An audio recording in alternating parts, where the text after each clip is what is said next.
Hello dear students, today we are going to learn the type study of paramecium.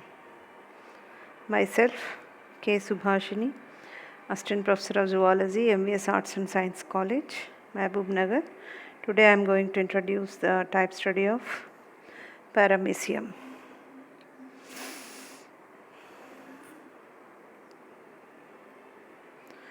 Paramecium is a typical ciliate genus belonging to Protozoa, containing about 8 known species.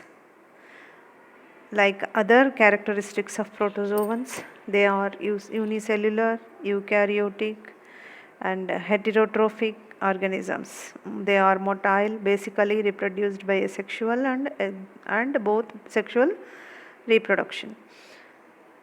And when we see the classification of this paramecium,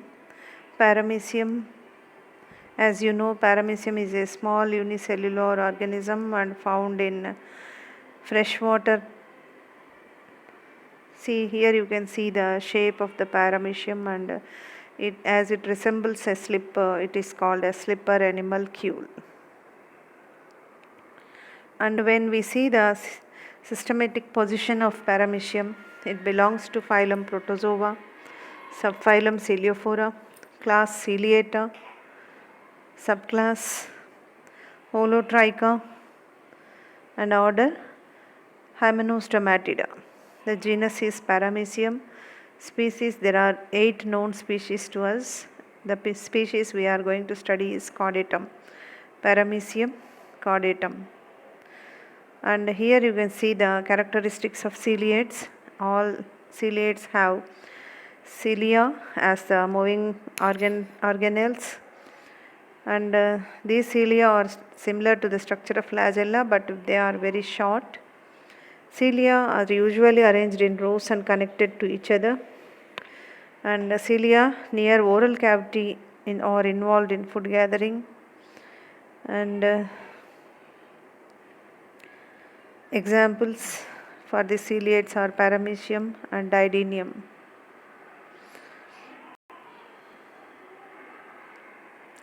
So here you can see the structure of a paramecium. When we discuss the habit and habitat of a paramecium, it is commonly called as a slipper animalcule, a common species found in fresh waters all over the world. It is usually found in waters which are rich in decaying organic matters. It is a free living ciliate.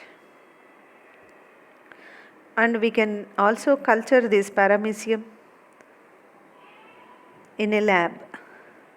A culture media containing few pieces of straw or dry leaves or wheat grain boiled in water is transformed into a wide mouth jar with cover.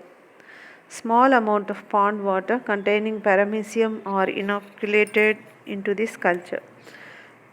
When we observe this media after a few days, many number of paramecium can be found. When we see the morphological characters of this paramecium, they are microscopic, elongated, slipper-like structure measuring about 0.15 to 0.3 millimeters. It is of slipper-shaped or cigar-shaped or spindle-shaped, which is usually constant and in generally asymmetrical. The body is elongated, blunt and rounded at the anterior end, somewhat pointed at the posterior end. The body is distinguished into an oral or ventral surface and an aboral or dorsal surface. You can see a oral groove. This is a oral groove. The ventral surface of the body bears a prominent oblique and shallow depression called oral groove. The oral groove originated from the middle of the body and extends to the left side of the anterior end. And this paramecium is covered by a pellicle. can see the external pellicle here covering the paramecium.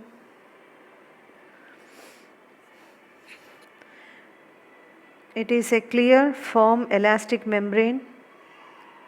Under high power microscope, pellicle appears to be made up of a regular series of polygonal or hexagonal depressions with their raised rims. Each hexagonal depression is perforated by a small aperture through which a single cilium projects out. On this pellicle, we can see any number of cilia. The entire body surface is covered with small, numerous, tiny, hair-like fine projections called cilia. This cilia measures 10 to 12 microns in length and 27 microns in diameter. Each cilium arises from the center of the hexagonal depression of the pellicle. There are 10,000 to 14,000 cilia covering the whole body surface.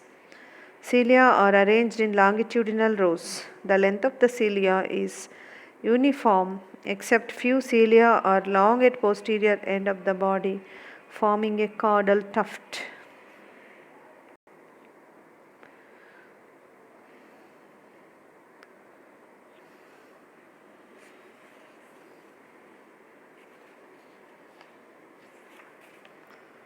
Then inside the pellicle we can see cytoplasm. This cytoplasm is clearly differentiated into two regions, ectoplasm and endoplasm. The narrow peripheral clear dense region is called ectoplasm and the central large granular semi-fluid region called as endoplasm. This endoplasm includes infraciliary system and trichocytes. Then in this cytoplasm we can see mitochondria, Golgi, ribosomes, crystals, reserve food granules, nucleus and contractile vacuoles.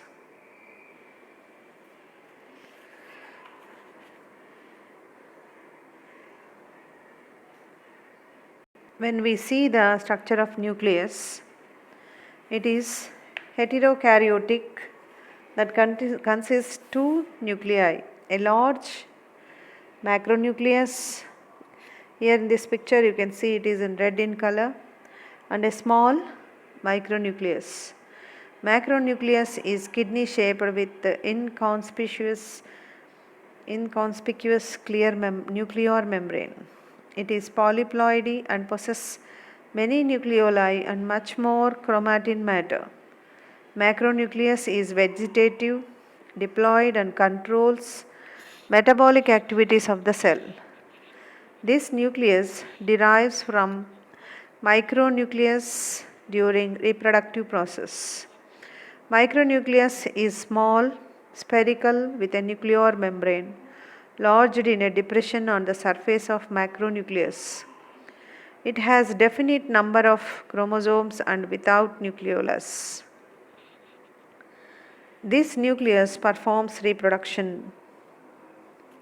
And the next organelle we have to study is important, contractile vacuoles. It has two contractile vacuoles at fixed positions in the endoplasm, one lying near each end of the body, close to the dorsal surface.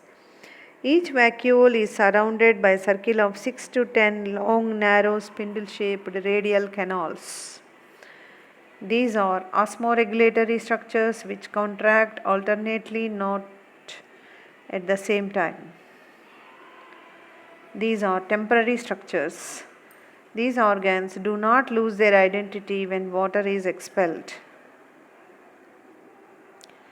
The next important organelle we have to study is food vacuoles. There are numerous non-contractile food vacuoles in the paramecium. It is a droplet of water with food particles suspended in it. These vacuoles can be seen moving with the streaming endoplasm. This is the process of movement of this endoplasm is known as cyclosis. The shape and size varies according to the ingested food. Then peristome. On the ventral side, running from the anterior side of a little obliquity, is a vestibule leading into the oral groove or peristome or buccal cavity. This structure extends little posteriorly from the middle of the body. The buccal cavity opens into a narrow gullet or cytopharynx through narrow aperture called cytostome. The peristome differs from vestibule by containing compound ciliary organelles instead of simple cilia. The buccal cavity at the right is bordered by a row of cilia forming the end oral membrane.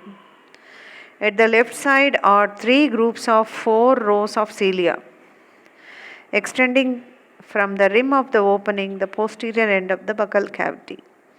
These are ventral pedunculus, dorsal pedunculus, and quadrangulus. These ciliary rows constitute these membranes. From the end oral membrane, ribbed pellicle extends into the cytostome.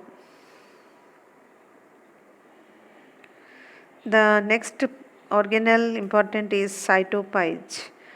A little behind the cytostome near the posterior end, a minute aperture called cytopyge and cytoprocte is formed at the end of egestion. It is a temporary structure.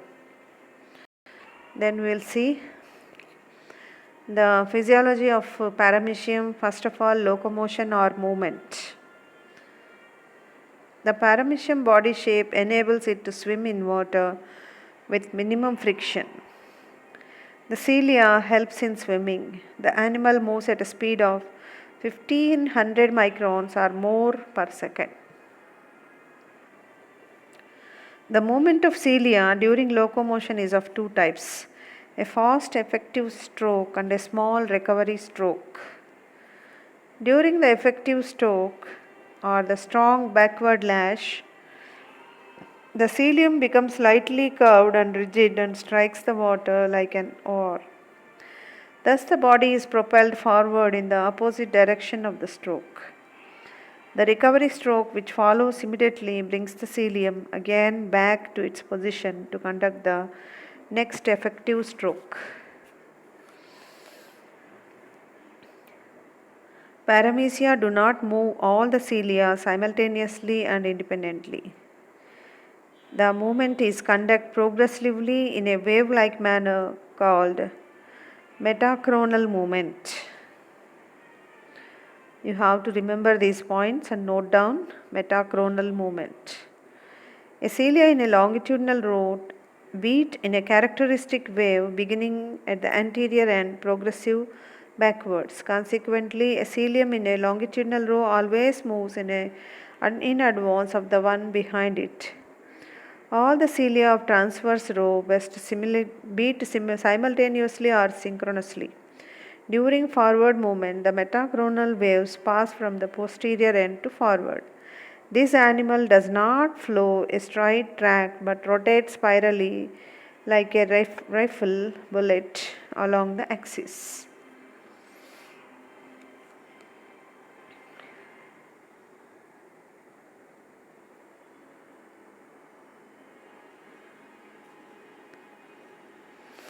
The combined effect of two strokes moves the animal forward, rotating and on its own axis. Then we'll see how it feeds, the nutrition. As you know, paramecium has a permanent feeding mechanism consisting of an oral groove and a funnel shaped gullet into which food is drawn by the combined action of cilia which cover the body and other cilia lining the oral groove and the gullet.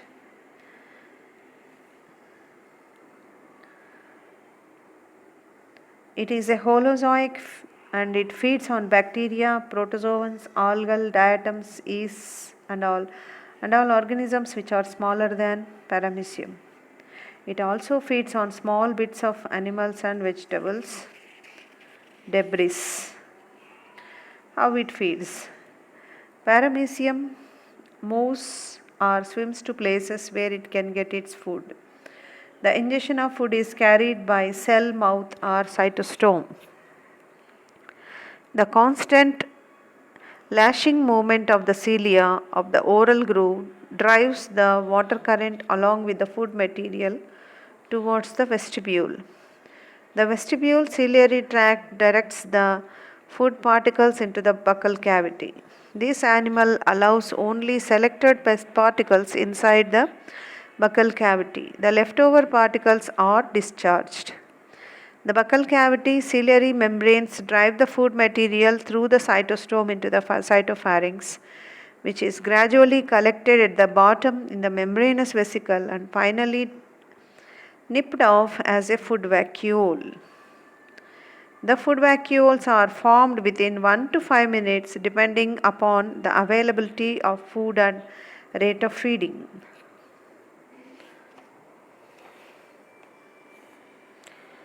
And how the digestion takes place. Each food vacuole formed in the cytopharynx consists of food particles surrounded by a thin film of water, and the food vacuole is circulated more or less in a definite path by a slow movement of endoplasm called a cyclosis. The movement of food particles is known as cyclosis. Many food vacuoles are found in the cytoplasm moving in a projected direction. These vacuoles move posteriorly first and move anteriorly and aborally. Then they return orally and posteriorly towards the cytopes. Complete digestion takes place during cyclosis. Digestive enzymes like proteases, carbohydrases, and esterases are released into the food vacuole. The food is digested in alkaline, acidic, and alkaline medium respectively. The digested food materials are absorbed into the cytoplasm. This is how the paramecium feeds and digests the food. Now we will see the egestion or excretion. Food waste left in a food vacuole is excreted through the anal pore.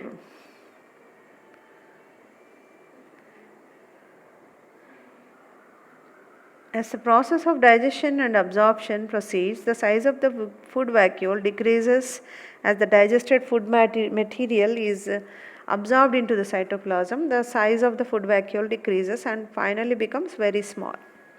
This vacuole, along with undigested food material, is eliminated through a definite opening called cytopes. The other waste left over from the cellular activity simply diffuse through the pellicle. Excess water and some metabolic waste are excreted through the contractile vacuoles. Then we'll see the respiration and osmoregulation part of this paramecium. As it is a single unicellular organism, the respiration and excretion, both the phenomena happen through diffusion. In the respiration, the dissolved oxygen present in water diffuses into the cytoplasm, and the nitrogenous waste and carbon dioxide formed by the physical activities diffuse out from the cytoplasm. Osmoregulation is one of the important phenomena for paramecium. Osmoregulation, it is carried out by two contractile vacuoles present in both the ends of paramecium. As these animals live in water and the concentration of cytoplasm being higher than the external medium, an excess of water accumulates in the body by a continuous endosmosis. The water is always flowing inside the cytoplasm, so it has to excrete out the excess water. Further, small amounts of water also enters in along with the ingested food. The excess of water is to be sent out by means of regular contraction and expansion of contractile vacuoles which is aided by injection canals, or we can say radial canals of these two contractile vacuoles present in both the ends. These vacuoles are always associated with the innermost region of the endoplasm and empty through two radial distant canals penetrate in the pellicle. The vacuole grown in size by the addition of water, and when the full size is reached, the contents are discharged to the exterior through the contractile vacuole pore. Two contractile vacuoles contract alternatively. The interval between two successive contractions is 10 to 20 seconds based on the water movement. The posterior vacuole pulsates faster than the anterior vacuole because of the large amount of water being delivered into the posterior region by the cytopharynx. The paramecium has a system of canal exists which discharges into the contractile vacuole. In full diastole, these canals are not conspicuous, and as the vacuole discharges, the outer region of the canals dilates with incoming water. The dilations are called ampullae. These ampullae inject its contents into the forming contractile vacuole through injection canals.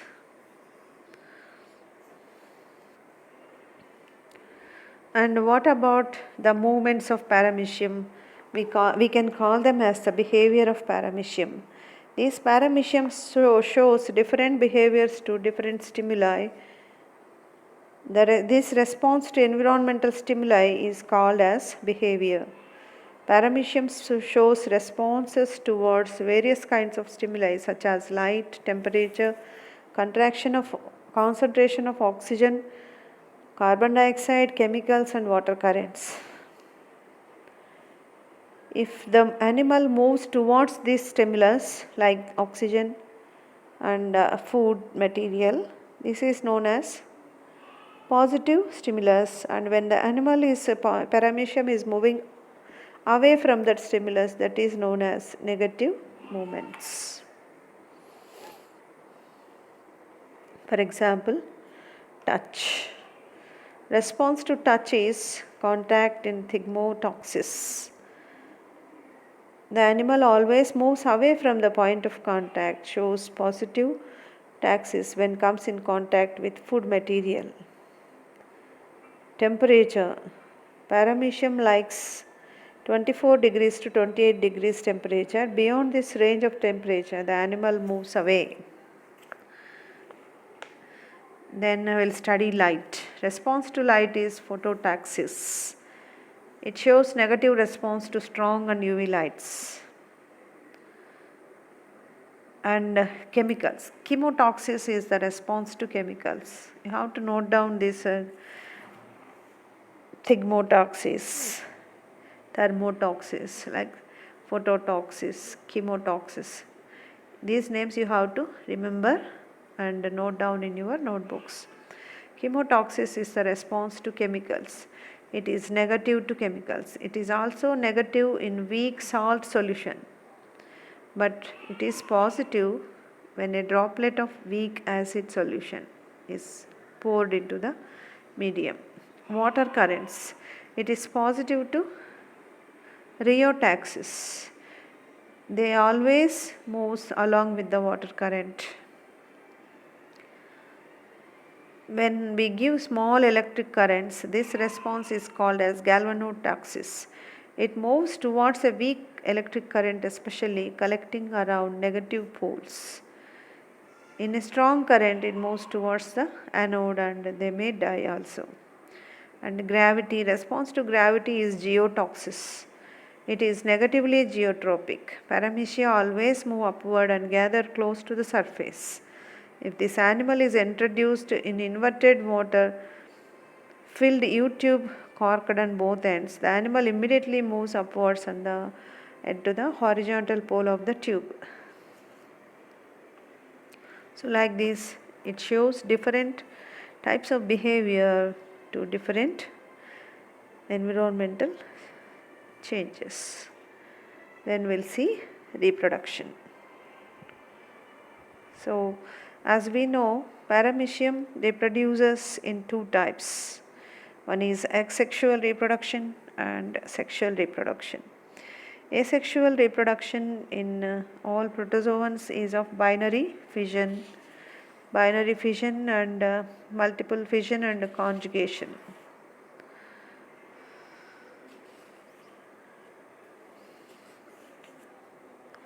Then we'll see one by one binary fission. In binary fission, what happens? This process takes place during the favorable conditions, where the animal divides asexually by transverse fission into two daughter cells. The animal stops feeding just before fission and becomes inactive and spindle shaped. The micronucleus moves from its position of constriction of macronucleus, starts dividing by complicated mitotic process with intact nuclear membrane. It slightly increases in size and then the chromosomes begin to appear. By the last phase of the division, the micronucleus becomes very much elongated and its two ends becomes organized into two daughter micronuclei which get separated. On the other hand, micronucleus divides anatomically simply by elongation and then constriction in the center. It is believed that micronucleus is highly polyploid and contains many genomes produced by repeated endomitosis. The two oral grooves now begin to form in the anterior half and the other in the posterior half. The two original, here you can see the oral grooves are forming one and another, one in posterior and one in anterior side. The two original contractile remains the same, one in each half, and the new vacuole is produced in the other end. The two new buccal structures also appear. While these events are occurring, a constriction appears near the middle of the longitudinal diameter of the body. Like this, the division is completed, and of the two daughter cells, the anterior one is called proter and the posterior one apose. The individuals that are produced from one parent are called clones, which are genetically same. Then we'll see conjugation. Conjugation, this is a temporary union of two individuals during which there is a exchange of nuclear material together with a series of micronuclear and macronuclear divisions and reorganization process. Thus it is referred to as sexual reproduction. Paramecium conjugates with other same species.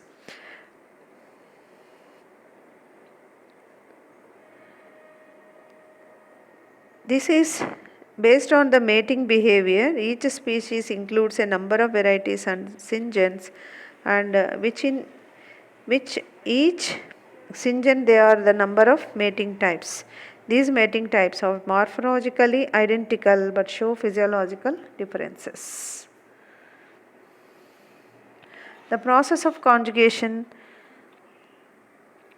is slightly different in different species.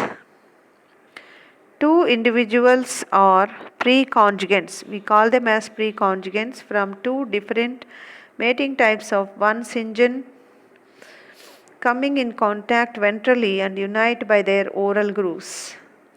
The two individuals stop feeding and their buccal structures disappear. The pellicle and ectoplasm degenerate at the point of contact and protoplasmic bridge is formed between the two individuals. Then now they are called as conjugates. The macronucleus breaks up into fragments which are later absorbed into the cytoplasm. The micronucleus of each conjugate divides twice, and one division is reduction, resulting in 4 haploid nuclei. Out of 4 nuclei, 3 degenerate and the remaining one undergoes one mitotic division to form 2 unequal nuclei called pronuclei. Here you can see the pronuclei of this one and this one.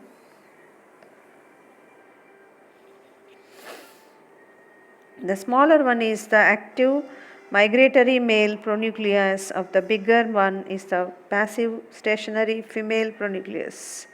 The male pronucleus in each conjugate now moves through the protoplasmic bridge in the opposite conjugating pair and fuses with the female pronucleus to form a diploid zygote. The 3 divisions prior to the formation of zygote are called prezygotic divisions. After zygote formation, the conjugates separate and is called as X-conjugates. Now the zygote continues post-zygotic divisions for 3 times, resulting into 8 nuclei. Here you can see the post-zygotic divisions and formation of 8 nuclei, from which 4 becoming macronuclei and remaining 4 changes into micronuclei. 3 micronuclei disintegrate. Now the X conjugate with the 1 micronuclei and 4 macronuclei undergoes cytoplasmic or cytostomal division or binary fission. The first division results to form 2 daughter cells,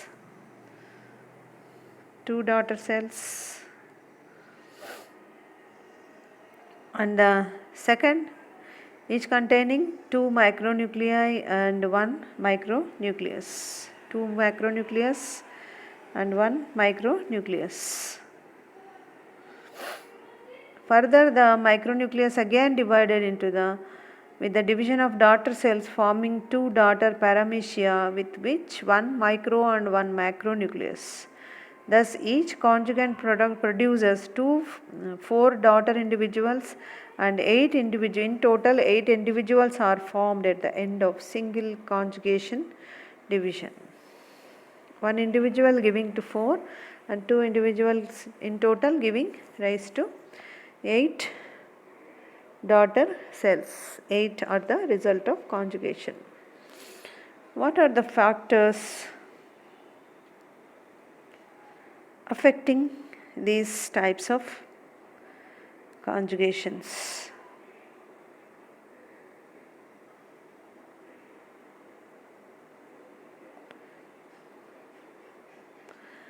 The conjugation does not occur under favorable conditions.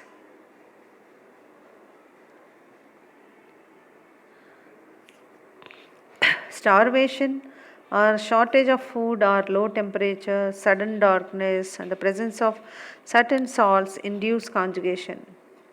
Paramecium chordatum conjugation usually starts early in the morning and is continued till afternoon.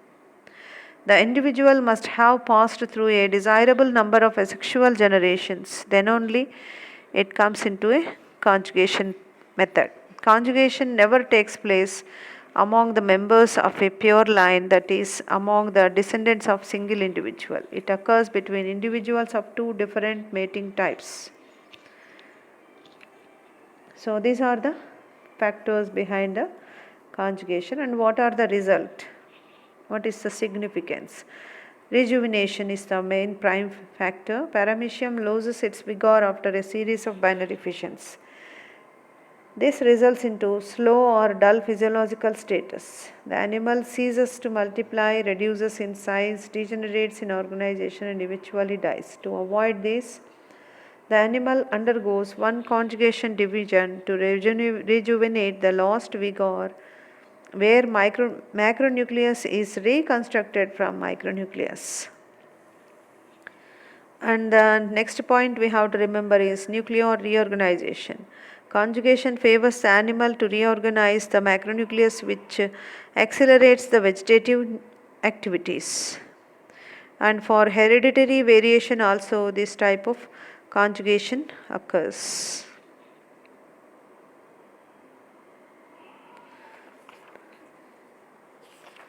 This is about our conjugation process. And what else we have to study? We have to study one of the important point is kappa particles. These kappa particles are present in paramecium. The cytoplasmic particles are known as kappa particles. T.H. Sanborn found that at the time of mixing in the conjugation, sometimes one race survives and the other one dies. These races are called killers and sensitive respectively. The individual survives is capable of having self-replicating cytoplasmic bodies of containing DNA called kappa particles. These are rod-like and produced a killing substance paramycin. This substance diffuses out into the water and causes death of the sensitives.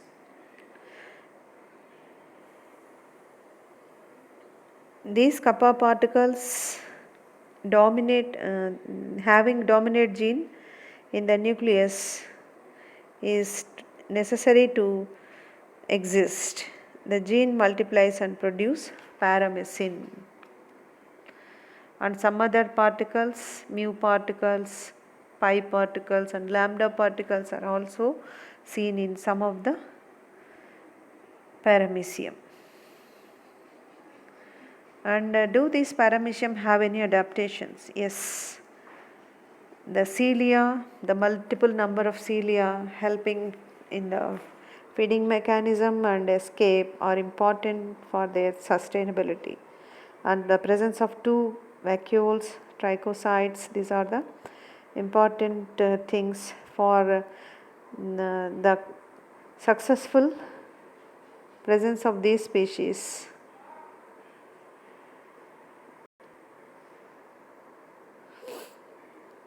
And one of the important said fact about paramecium is,